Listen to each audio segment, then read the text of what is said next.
Welcome to the second part of The Century Speaks, in which Essex people talk about house and home. There's No Place Like Home looks at renting property, the increasing popularity of buying houses, and the building of large new estates before the Second World War. Later in the programme, people describe how domestic life has been transformed by new technology, improvements in heating, sanitation, and food preparation.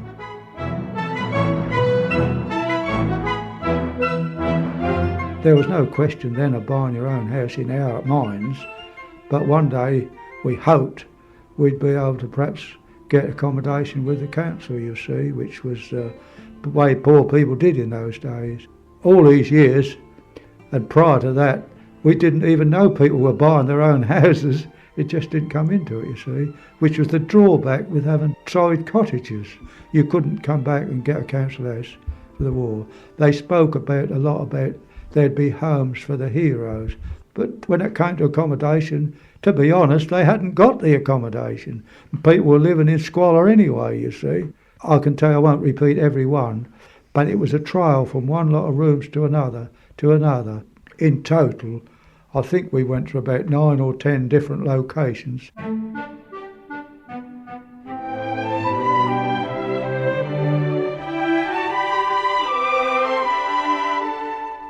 I eventually heard about this old aerodrome at Boreham, which were the old Nissen huts, and I heard rumours that people were being put in there when they were in desperation. Or when I approached the council first, the answer was no, we haven't got a hut up there to let you out. That was an army hut, mind you, and we couldn't even have one of those. So one day I heard somebody talking and said they'd seen an empty hut on Site 3, as they were called, at Boreham Airfield. And so I went to the council and said, I've seen an empty hut on Boreham Airfield. I want to know why I can't have it. Anyway, to cut a long story short, they gave me permission. And so really, this was our first real home. There was only half usable, because the other half of this Nissen hut had been used for keeping dogs in and amongst other things. I'll tell you, we never ever got rid of the smell in that half. They were long, the Nissen huts, you see. And of course we had what they call a buster stove in the middle of the floor. You fed that with coke. And then we had a little tiny coal range in the little bit of a kitchen, just enough with a little cooker and that. But to us, believe it or not, that was heaven. Actually had a rent book, you see, and all that.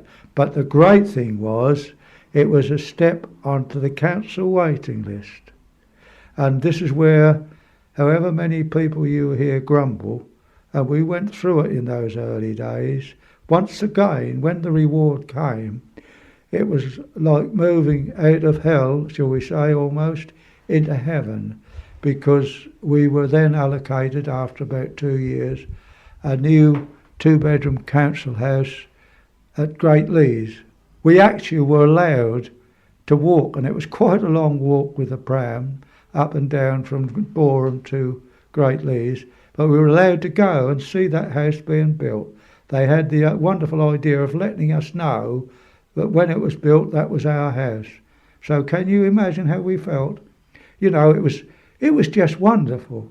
And of course, when it was built and we moved in, if I said to you it was like paradise, and what above all was the biggest thing? We had a proper bathroom for the first time in our lives.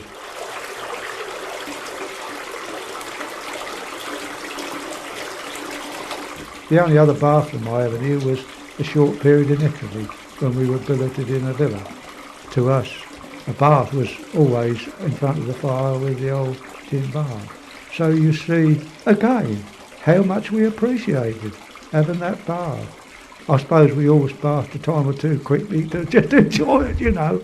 But practice in those days was usually a bath once a week. But that was sheer bliss. We were living in one room with my mother and father. We tried to get council property because everybody rented a house at that time. We had a letter from the council to say that we didn't stand a chance of getting a house. We'd only been married 3 years And unless we had children in one room, we didn't stand a chance. At the time, I had left the factory and gone to work in London in the CWS. The manager was at the time trying to buy a house, and I was chatting to him about it and said that, that's a bit of a commitment. And he said, well, you don't need an awful lot of money because you only have to pay a deposit. And he told me about some bungalows that were going up in Wickford.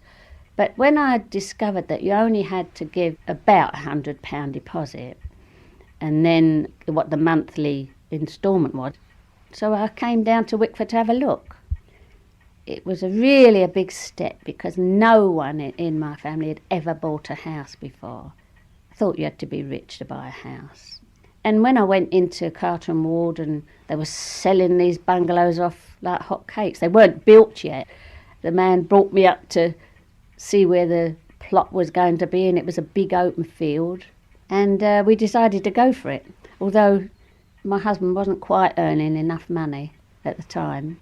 And I'm afraid I told a bit of a lie and said he was earning £10 a week. I was working at the time, but then in those days they didn't take into account the wife's earnings at all, in case she started having children and packed up her job. It was wonderful to come and find a bungalow with 2 bedrooms. We came down every weekend and watched the building of it. And when we eventually got in, the workmen had sort of moved out the day before.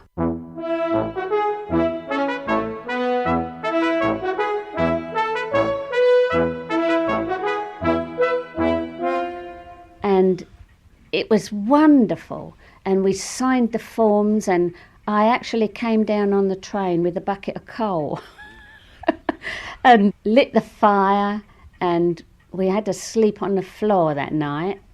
We couldn't use the other rooms because we didn't have any furniture in it. My husband brought the mattress down in the car, and we slept on the mattress with blankets that he'd brought, and it was wonderful. Dagnam started being built in 1924-25. I think it was a bloke he was the leader of the council, Morrison, who later became an MP and Home Secretary in the Attlee government after the war. And they had a marvellous vision. No crime against the people, the Guinness Trusts and places like that, but to give people a semi-detached house or a terraced house, a garden back and front where kids could play, open fields, new schools with big open windows. When my mother first moved down there, my gran said, "Where do you want to go? It's like going to the end of the world." I mean, really and truly, when you think, 13 miles from Dagnam and you're in the City of London. But it was very rural. The great thing about it as well was the rents were cheap, but the conditions were that you had to maintain it, because when the rent man come round, if you never kept your garden clean or tidy, you was given a warning. And if you got 3 warnings, they would evict you. So people from the East End of London, if you like, came down there, and there were the kids, the mothers, the fathers. They had a lovely house. Then they built Beaconstree, which was a bit further nearer to London. And that was much the same, LCC. But then, after the war, we had some clot build 27-storey skyscrapers, the very thing that they took people out of, if you like, before the war. And then what did they do? They made boxes, put matchboxes on top of one another, and they confined people to prison in these blocks because people didn't know one another. Somebody who was 20 stories up didn't know the person who was on the first floor. And I used to say to one of my managers, "Look, they've only come in about 10 minutes ago and they've bought a quarter of tea. Why are they coming in buying sugar? Why don't they buy it all together?" I said, "It's a means of escape." Council tenant was okay because, frankly, we couldn't afford to buy a house, not on Marconi pay. Once they got to the 80s and they said, "You can buy your house," and we could see what was going to happen, that Maggie Thatcher was going to say, "Right, we'll put all the council tenants' rent up to compare with the private sector, which is what she did. And so we were much better off then to buy our own house, because now the houses are way out in price compared to anywhere else. Buying our own house meant to say that you'd got something which you could alter if you wanted to, or do what you liked with. Depending how long you'd lived there, you got so much off the cost of the house. I think we got about 60% off on the price, which made a vast difference. Plus the fact I was getting on a bit then, so wages had gone up, or mine had, because I'd worked there so long.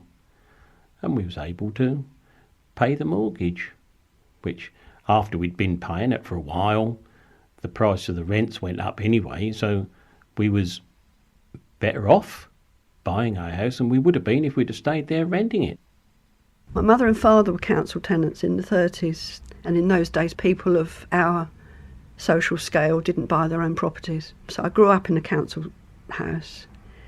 When I was married, we went from posting to posting with my husband, so therefore we had naval properties. When we came out, we had a pub tenancy, and then eventually we bought our own place, and then my husband became ill and we went back to renting again. I'm a council tenant now because in the 70s I was a warden in one of the council's first sheltered blocks. I had accommodation within the unit in Lexden. When I left there after 5 years, the council gave me a 3-bedroomed house because my children were growing up. When my family left home and my husband died, I thought that it would be better if I went into a single-bedroom flat where I am now. Council tenancy has changed a tremendous lot since my first memories of it as a child. It's not as friendly as it used to be. In days gone by, people were very friendly towards each other and looked after each other in a particular area. Nowadays, it's called social housing, which sounds a bit grotty somehow to me. Because ownership is so socially important nowadays, if you have a council house, you're somehow on a lower echelon. In my case, it's quite different because I've gone from one to the other from choice. Council housing nowadays, people do it because they're not able to buy a house. There's thousands of people who are good tenants and enjoy their houses and make the best of them. But there's an edge of tenants who only have council housing because otherwise they would be unable to live anywhere. They've become almost a destructive force and made people look on council housing in general as something that isn't truly acceptable in a way.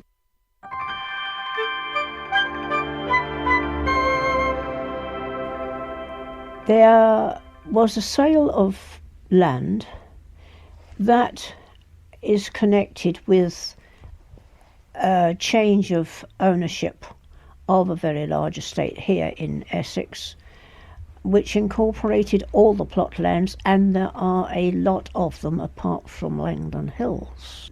This was farming country. The last time it was ploughed would have been about 1898. Land was sold by agents, and 1 or 2 lots of them were sold outside public houses in the East End. Bills were plastered up, P-I-T-S-E-A, Pitsea, a nice little bit of plot land by the sea. But Pitsea then was spelt P-I-T-S-E-Y. Pitsea was originally, I believe, a fishing village. My grandfather, he was coming on in years and would possibly be retiring in about 10 years' time, by which time it would be nice to have a little place in the country to go to just for holidays. They had got the problem of how to build. A lot of stuff was put up on piles rather than building foundations. My Uncle Jim, who was quite bright on a lot of things, very bright, worked out the size of the plots and how big the place would have to be, and he built a wooden structure in the back garden of a house in Canning Town. When he'd got it done, he sawed this stuff into pieces so that he'd got about 4 pieces to the roof and various pieces, the 2 ends and about 3 pieces to the sides. And he'd got the flooring all ready, but of course not nailed down, because they couldn't do that until they'd erected the thing. They hired a coster cart, put all these pieces on, trundled down here to Pound Lane, up the field. The only access they'd got was plank bridges, and the planks were laid across the bridge, which made it rather unstable. And to define the roads, they had ploughed 2 furrows the width of the road right up the field.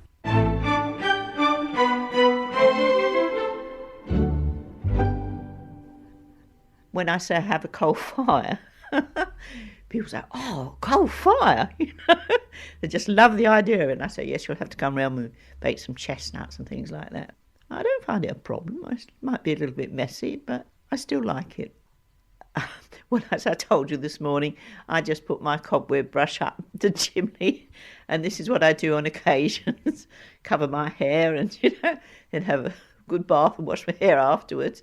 It's very hard to get a sweep today, you see, because of the shortage of people having coal fires. In fact, now I have to order my coal from Billericay. It has to come all the way from Billericay because you can't even get a local coalman today. But I can remember when I was young, in my teens, in fact, I was working for a lady and she had a baby and she used to put the baby in the pram on the outside porch. And in those days, the coalman used to come round, they used to call out coal. And the milkman used to call out milk. She told me I was to tell this coalman and the milkman not to call out because I'm waking the baby.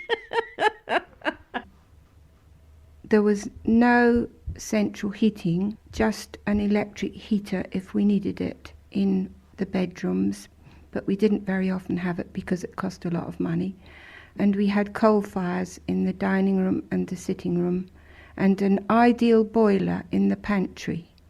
It was quite a big job actually, and because we were on a farm we used a lot of logs, of course, and the coal wasn't the good coal you get from the coalman. We used to get what was called steam coal, and the steam coal was up in the farmyard and it was used for the steam engine that came in to do the thrashing, and it was in huge great lumps and it had to be broken with an axe and a sledgehammer. Every morning the first job was to clean out the fireplaces and the hearth, and I always got into trouble from my mother for making more mess than I was clearing up, and it wasn't true. I was very careful. There's nothing like it, really. Nothing like a fire. If you watch a fire, a coal fire, they say flames are dancing in the hearth. But of course, what Nancy didn't say was, of course, that in those days, they wouldn't have a fire on in the house, in the dining room or the sitting room all day, because that was a waste of money. Money was very, very short. So the fire was only lit perhaps quarter of an hour, half an hour before you got to the end of the day for the evening, so you could sit in the warmth. At that time, winters were much colder than they are today, and very often the condensation would be frozen on the inside of the windows, especially early in the morning, from a very severe frost like we've had today.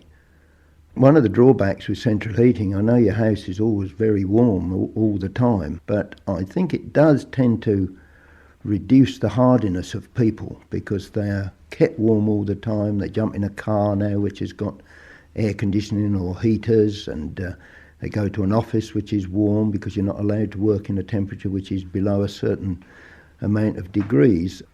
In the winter of 1963 here at Fordham, it dropped to about minus 24 Fahrenheit. But it didn't feel any colder than what it has been today when it was about minus 3 or 4. You got used to it. There is a story that an aunt of mine, who was only a girl at the time, they had run out of coal, went out looking for Deadwood under the trees around. There was elm, and so you did get an element of deadwood from time to time, being rather a brittle wood. She came and brought it back for Gran to light the fire. went out to get some more, and when she came back, what had been there had already burnt away. And she stood and cried because she was so cold and had got the wood and they'd got warm and she was frozen and the fire had gone out. For sanitation, you had, of course, the little privy down the garden. That could be any of many things, but usually a lot of them were earth closets, so that you had a container at the back for dried earth, and as required you pulled the handle and a supply of soil went down onto whatever was below. We had a toilet in the garden, like a little old shed or hut, pail with a seat over the top of it, and we had to cut newspaper up into squares to wipe our bottoms. Sometimes we sat reading the paper, and we also had a swallow come each year and build inside it, up on the ledge. We used to leave the door open and used to fly in and out while we sat there. A lot of the people that lived there had a pump in their garden, but we didn't.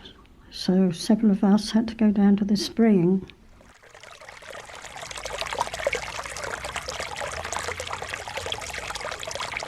And carry pails and pails of water day after day, because you know how much you need. Filling the copper for the bath, filling the copper for the washing, tea and vegetables, you know. And I remember one night when I went to get a pail of water when it was dark. I came up the road, you had to keep putting the pail down because it was so heavy. And when I got in, I looked in the pail and there was a frog. It jumped from the top into my pail when I was filling it. It must have done. So it shows how pure the water was. And you had to go down a little tiny pathway when you got down the road between a meadow. We had to fill this cup, you see, with all rags and bits and pieces what we got and heat it up. And then we put it in this galvanised bath when it was bath night. We had to take in turns to have a bath because it was so hard work to keep going to get the water. So bath night, one went in, and then the next time another one went in, took turns. It was a horrifying thought. We had a water bottle. It was a hot brick, what we put in the oven, wrapped up in thick newspaper, put in our beds. Sometimes I used to smell it scorching and scared it was going to catch fire. Anybody with a wooden house is very, very, very careful about lights and fires. So that folk walking in and saying, oh, this is a death trap, this is all wood, is talking out of the back of their hats. It isn't the wooden ones, it's the brick ones that have fires in. The way to get about at night was with a hurricane lamp. There was no torches, no electric torches. There were folk who did try things like rope dipped in tar in a metal tube of some sort, but they weren't very satisfactory. Or paraffin lamps from bicycles. The houses usually had lino floors. They had to be scrubbed every week and brushed every day. You could have eaten off them. There was no vacuum cleaner. We used to have to take the mats up. There was no fitted carpet or anything like that.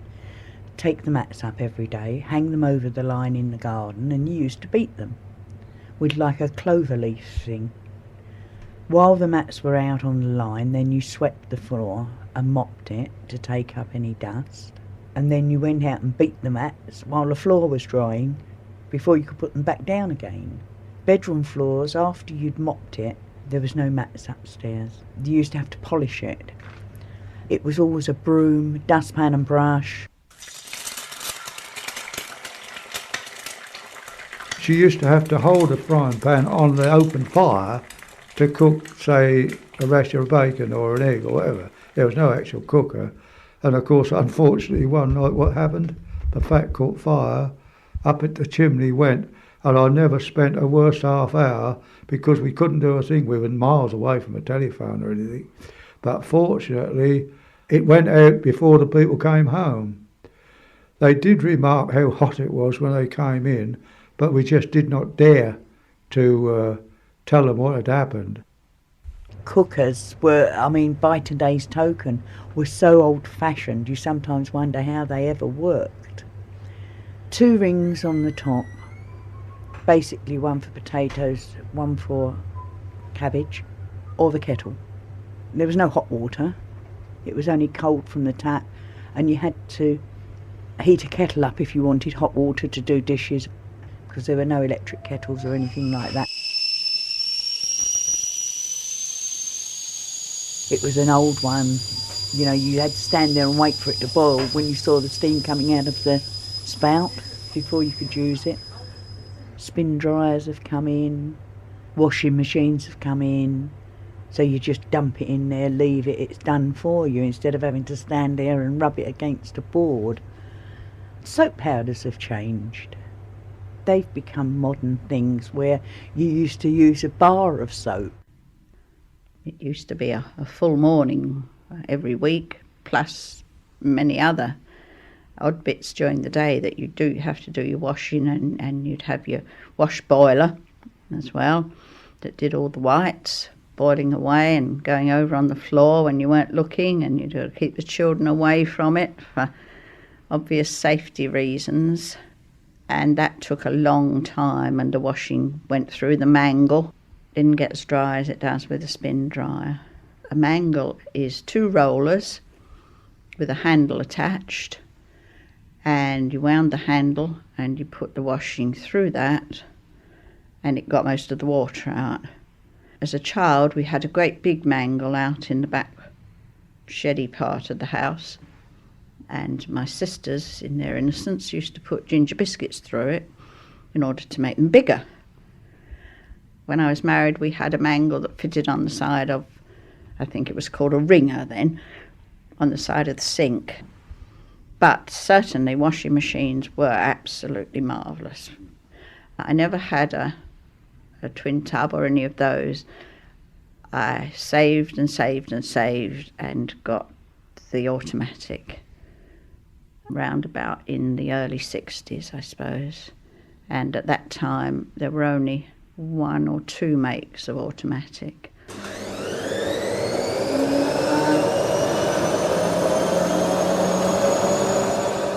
And I remember my daughter bringing in her friends to see it, and I thought it was wonderful.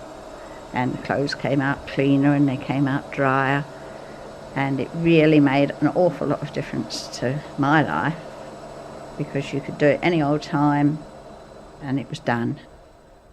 There wasn't many programs on those washing machines, but they were ones you'll use. Now you get about 10 programs. You only use 2 of them. When I was younger, every summer, it always meant to me sour milk. Without fail, your milk used to go sour. Whatever you tried, we used to leave a pint of milk in a bucket of water in the kitchen.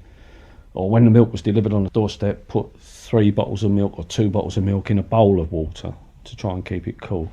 But invariably, if we had a spell of hot weather, your milk went off. You couldn't go out and do a week's shopping like you do now, because you went to the butcher's and bought your meat and cooked it that day, because if you kept it, you were going to get bad meat. Everybody used to try different things to keep things cold, but 9 times out of 10 it didn't work. You got butter that was like, you could drink it if you wanted. It was all running in the bowl. When the fridge came, that was wonderful, that we could actually, have milk that didn't go off and all the rest of it, and we could buy meat for a couple of days and that sort of thing. So she could make a jelly and stick it in the fridge and you could have it the next day. Or I think that was the biggest single thing that happened in those days, for, the comforts of home. Oh yes, definitely the fridge.